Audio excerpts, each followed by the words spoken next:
if you've ever paid attention to the price of things at the store, you've noticed they go up and down. And to some extent, that depends on what season it is, right? Swimsuits are not going to be as expensive in September as they are in March, because retailers know in March they're about to sell a whole bunch of swimsuits, so they don't need to mark them cheap. But in September, they're just trying to unload all the swimsuits because they don't want to hold on to them for another year, right? That costs them money. They might not be a popular style anymore, who knows? So prices will fluctuate up and down, and that's even aside from the general upward trend in prices from inflation. So what I want to do in this problem is look at some product, right?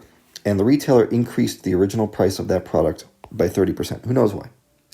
Maybe it's inflation, maybe it's just that it's a particular season where that product is more popular.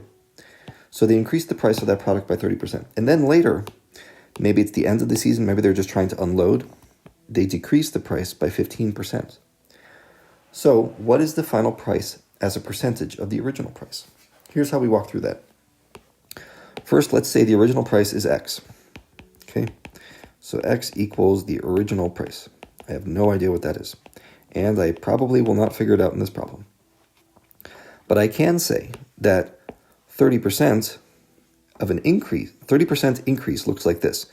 It's plus 30%. So in other words, you can think of it like this: X plus 0.30 times X, right? There's my 30% increase right there. That's the increased price. And a lot of people don't even do this step. They just skip right to it and say, well, 30% increase is 1.30.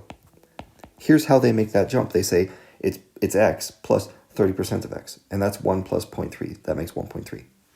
So here's the increased price. And then, get a load of this. Now we're decreasing the price later on by 15%.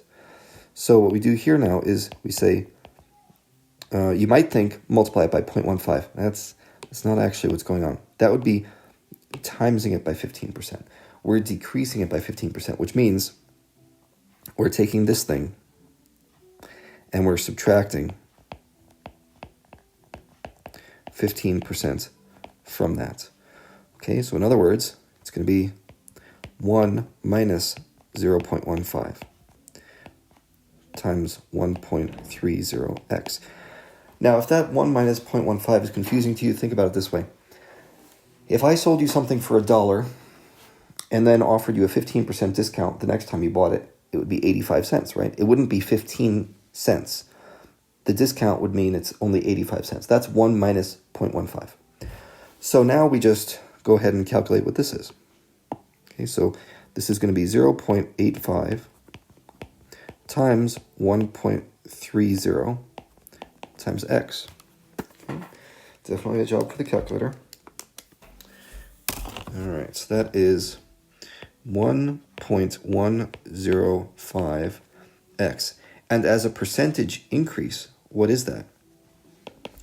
That is a 10.5% increase. See what I did with the digits there? These first two digits are the percentage increase, right? That's a 10.5% increase right there. So here we have our answer. It's about an 11% increase, or 111%, okay, right? 100% would be the original price, plus 10.5% equals 110.5% increase, of the original price. This is obviously rounded, right? 111%. But I want to point out what the answer is not. Okay, let me put the bad idea over here.